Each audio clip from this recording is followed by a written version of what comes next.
construísse um tabernáculo.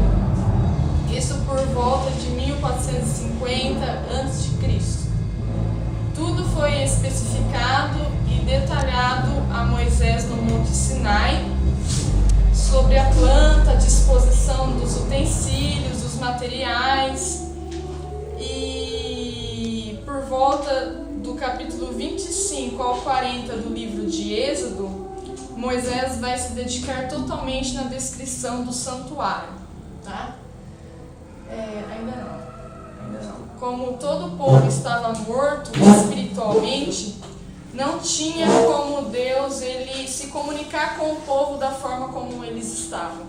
Então Deus, como um ser inteligível, decidiu construir a arca para despertar os sentidos, os vários sentidos do homem, para que eles poderiam ter aí uma ressuscitação espiritual, podendo se comunicar com o povo, porque o povo estava morto espiritualmente.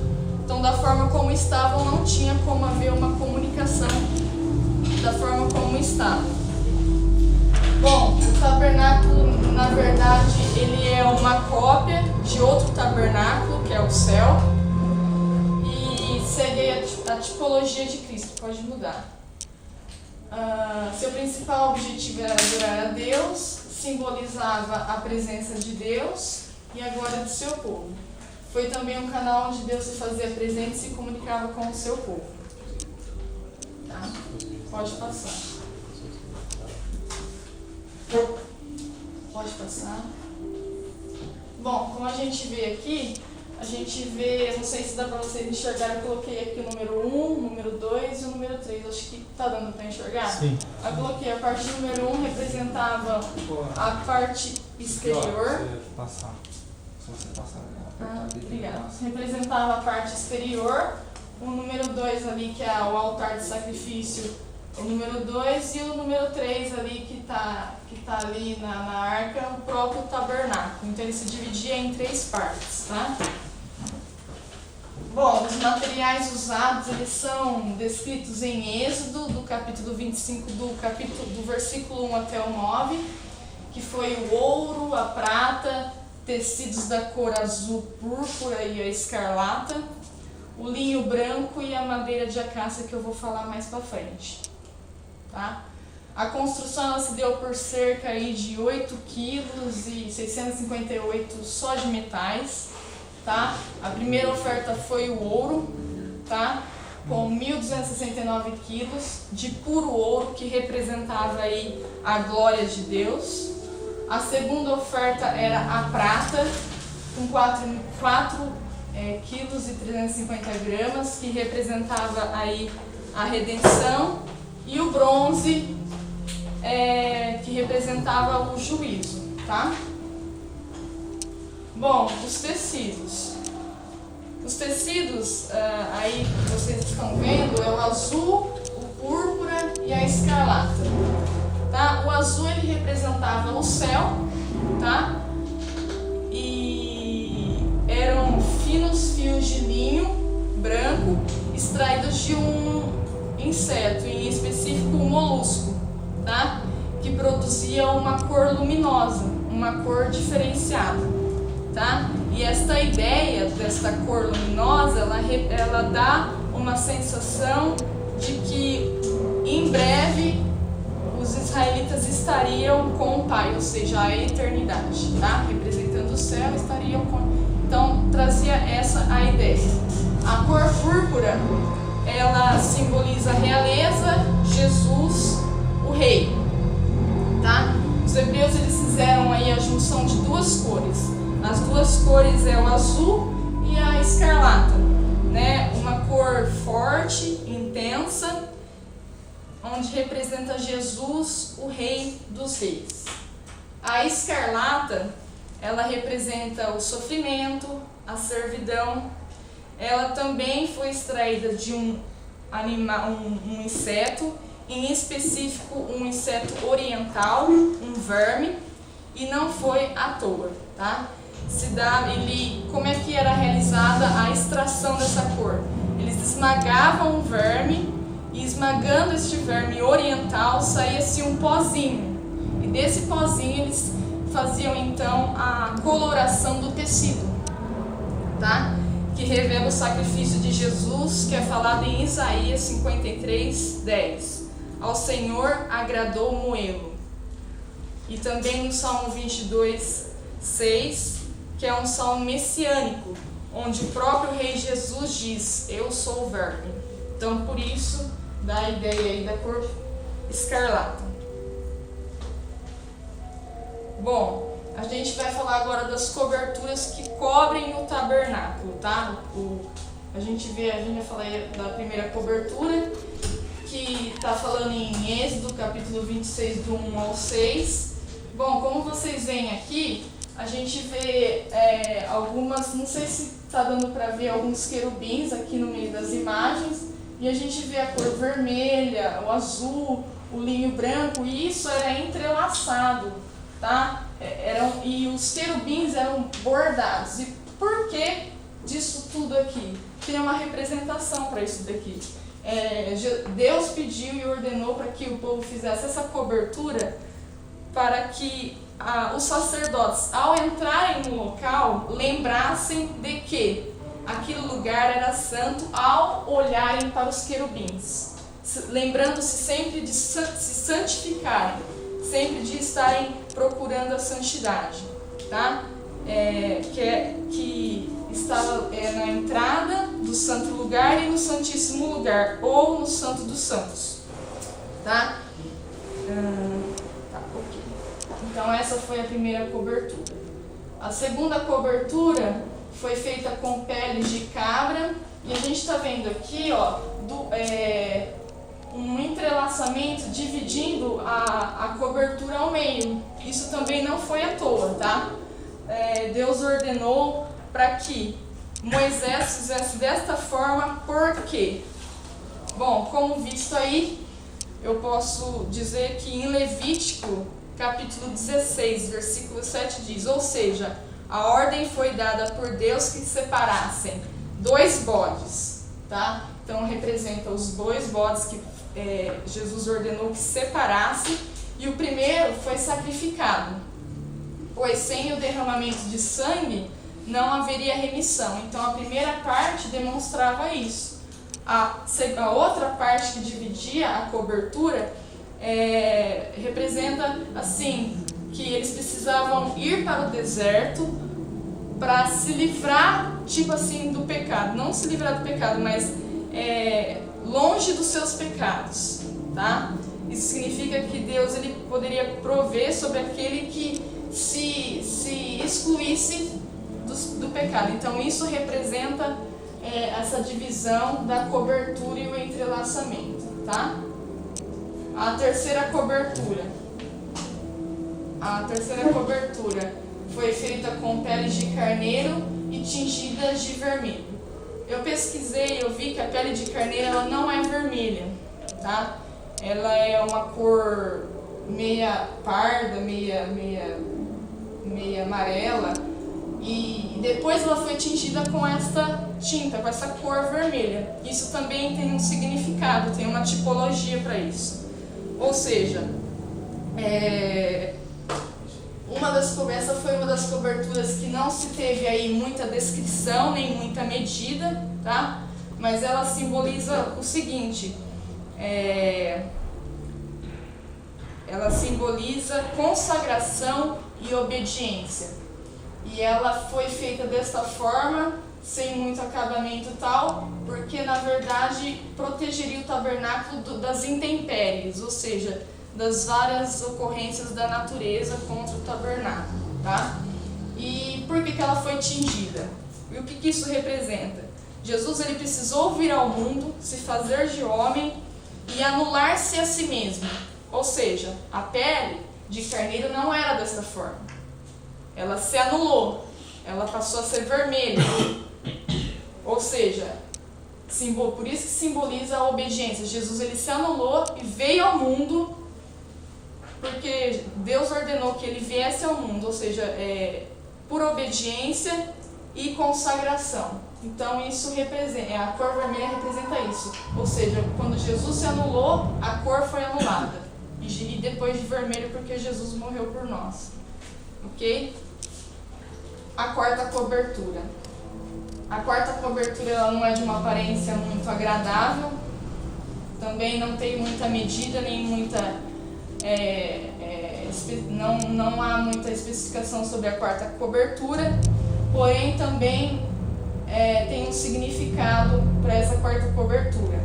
Ela foi tirada de um peixe marinho, em específico um boi, chamado de dugong. Também não foi à toa. Se você observar, esse peixe ele não é encontrado facilmente. Ele é encontrado nas profundezas do mar, correto?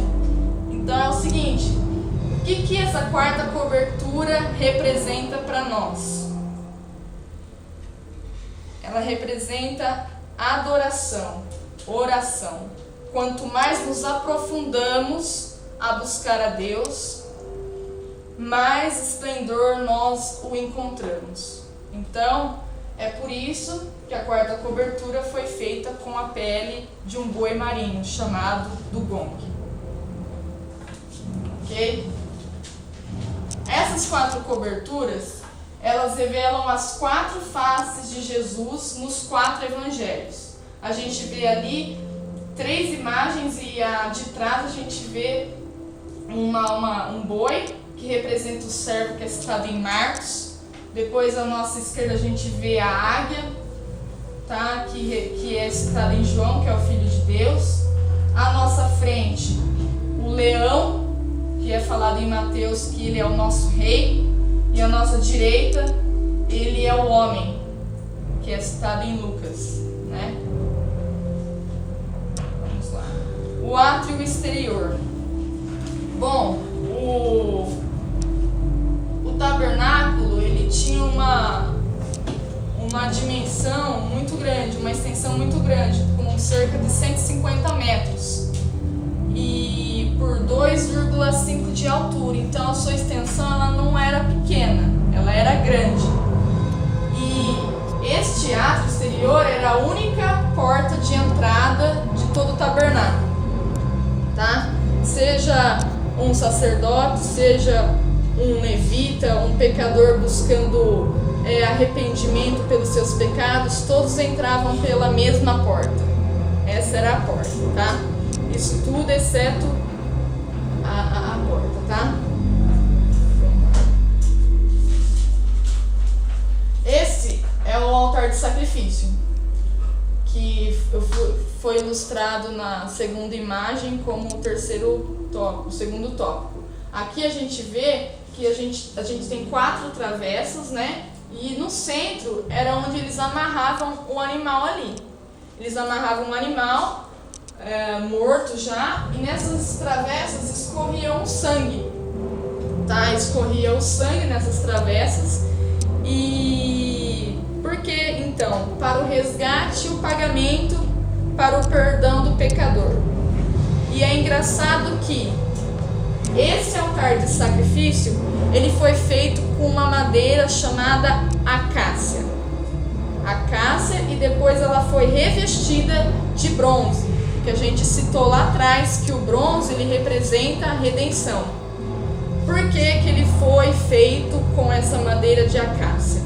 Eu pesquisei e a madeira de acácia, ela é uma madeira que, se você perguntar para qualquer carpinteiro, ele vai te falar que aquela madeira é a pior madeira para se trabalhar, porque ela tem vários nós, tem vários entrenós, que é a ligação de um ramo para o outro. Ela é grande, pequena, ela não tem uniformidade, e é uma planta dura, retorcida, cheia de cascos, cheia de defeitinhos. E ela representa o quê? Ela nos representa, que é a natureza pecaminosa do homem. Por isso que Deus ordenou que fizesse o altar de sacrifício com esta madeira. A madeira nos representa. Só que diante do Pai somos todos iguais. Que é por isso que ela é coberta pelo bronze, que é a redenção do Pai. Ok? A pia de bronze. A pia de bronze ficava do lado externo do do tabernáculo. E para quê? Qual era a sua utilidade? A utilidade era lavar as mãos e os pés, porque aonde eles entrariam, o lugar era santo, tá? E para entrar naquele lugar, eles precisavam se lavar. Não poderiam entrar da forma como estavam, tá? Essa pia de bronze, ela tinha um polimento aqui no fundo dela. Então, quando eles se lavavam, refletia a imagem deles naquela pia, dando então para ver o rosto dos sacerdotes que se lavavam ali. E qual era o verdadeiro sentido de se lavarem?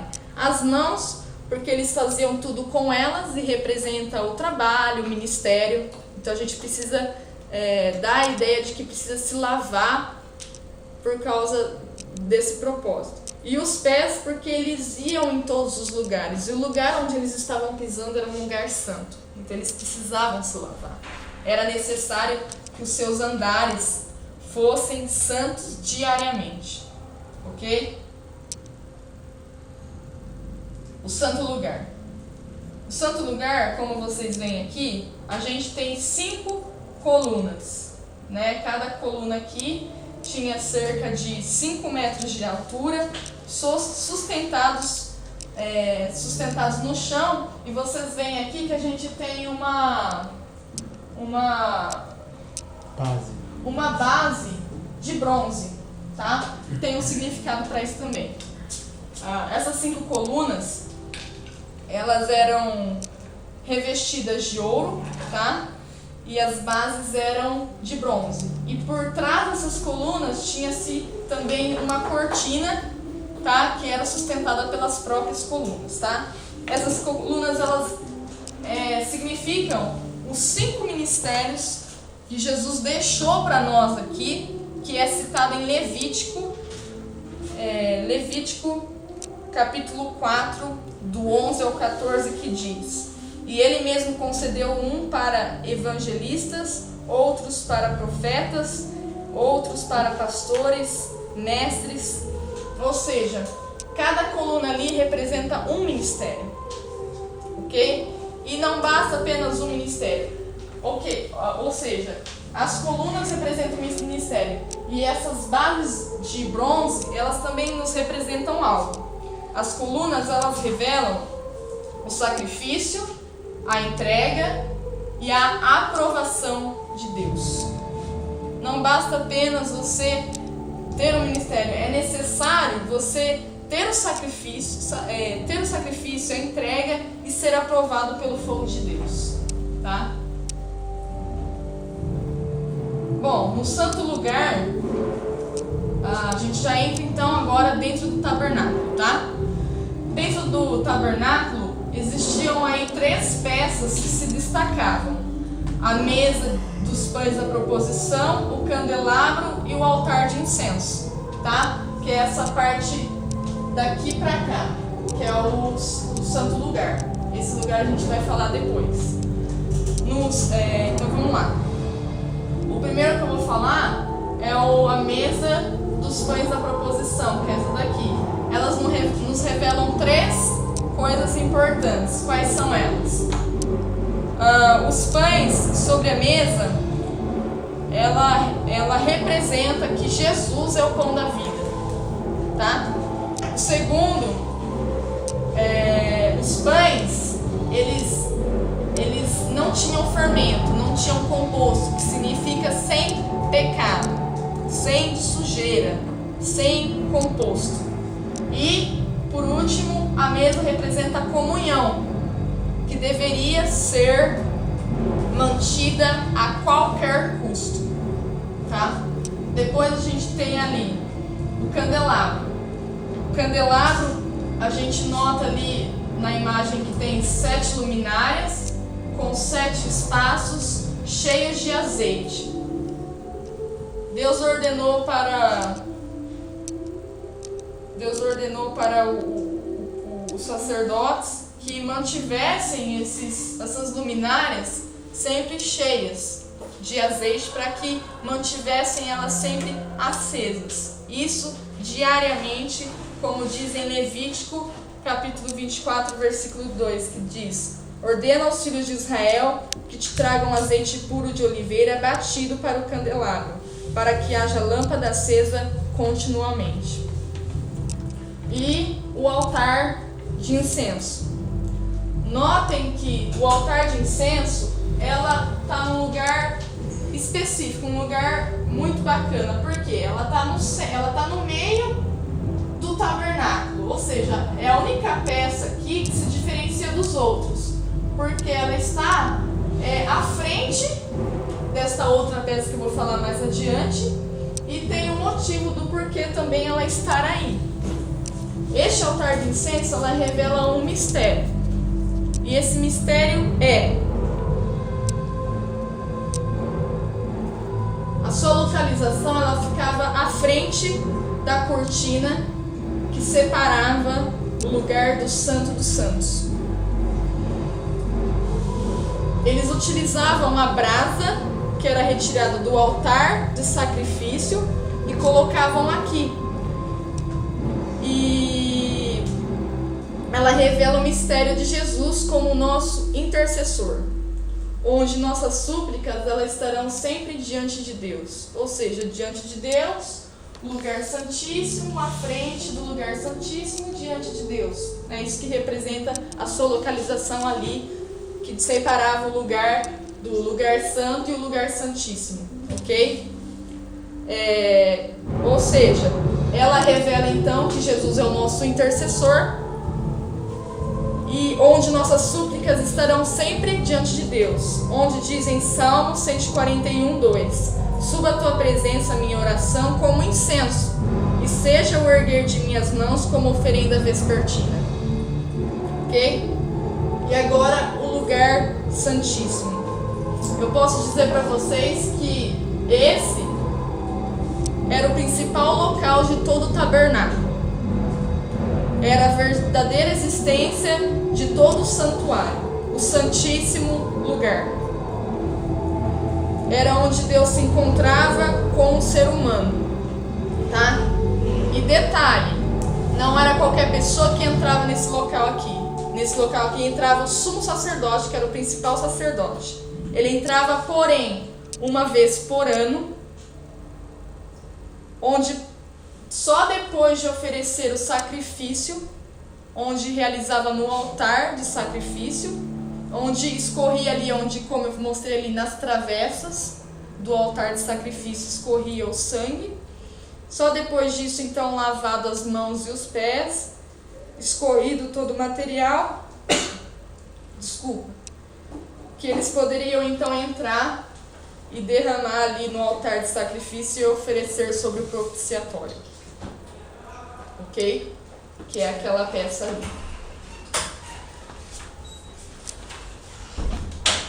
Vamos lá.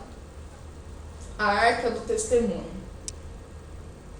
A Arca do Testemunho.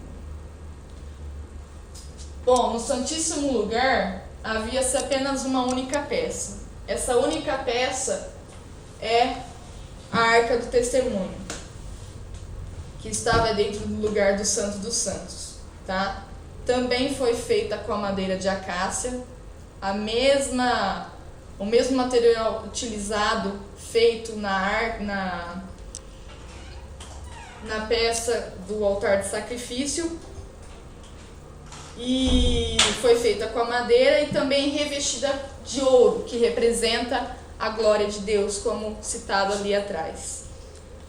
Ela era revestida de ouro por dentro e por fora. Suas medidas tinham cerca de 2,5 côvados, com larguras de 1,5 e 2,5 côvados. Tá? Dentro desta arca, guardava-se 3 objetos importantíssimos.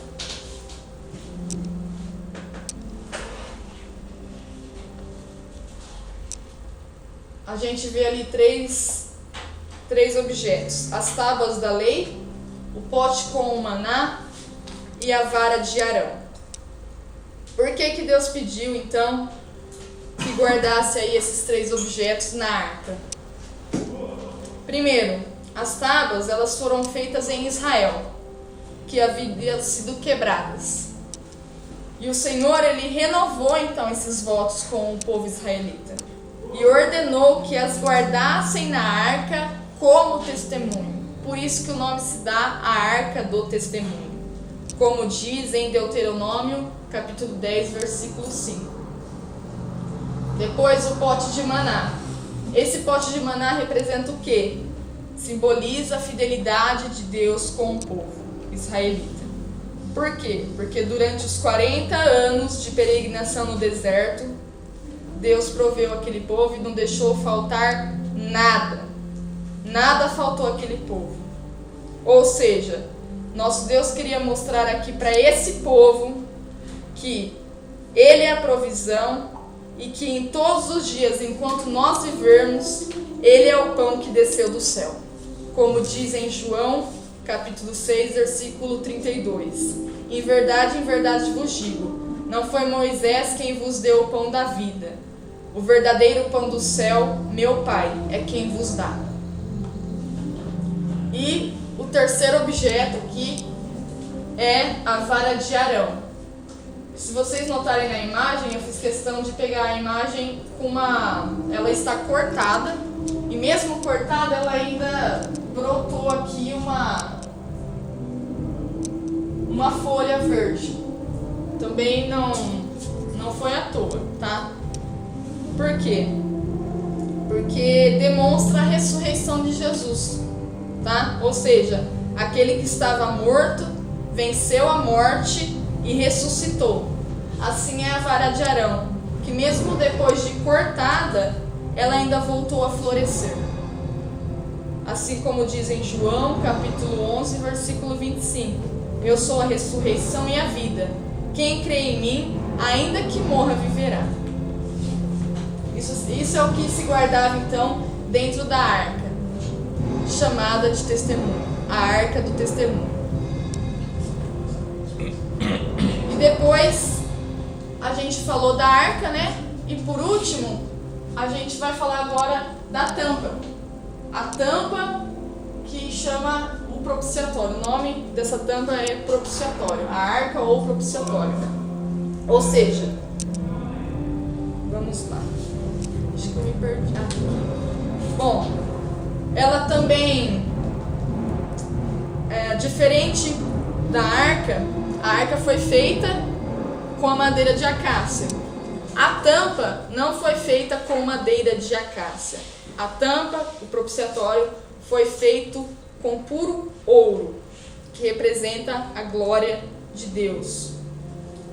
E se vocês verem aí, tem 2 querubins com as asas voltadas para cima, que simboliza submissão, rendição, voltadas com a face para baixo, ou seja, olhando para os objetos, tá? Como diz em Êxodo, capítulo 25, do 18 ao 20. Por quê? Elas representavam a santidade e a presença de Deus, a manifestação da presença de Deus, que é a teofania. E por que Deus pediu que fizesse aí com os querubins? Porque representa também o juízo, era um lugar santo, não era qualquer pessoa que podia entrar ali, eles estavam ali como que ali protegendo o local, porque se alguém entrasse ali sem se preparar, morria ali dentro, tá? Então não era à toa, representava isso, juízo.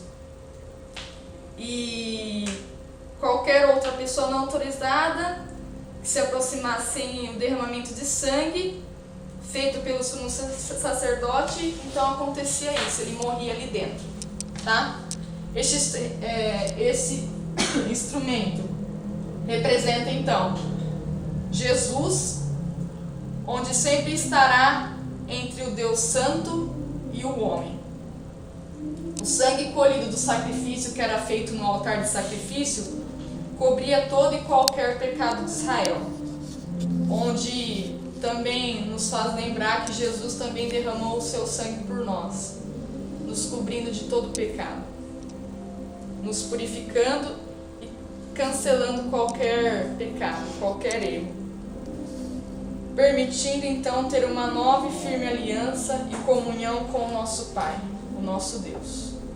Então, eu quero concluir dizendo para vocês que, de acordo com cada descrição, cada medida, nós vemos adoração nos mínimos detalhes, que foi feita aqui e demonstrada aqui naquele templo, na construção do tabernáculo, com o principal objetivo de se comunicar com o seu povo.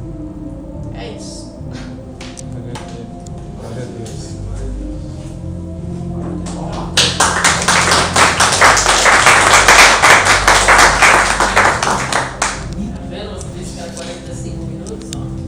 É que eu fiquei nervosa. Fala de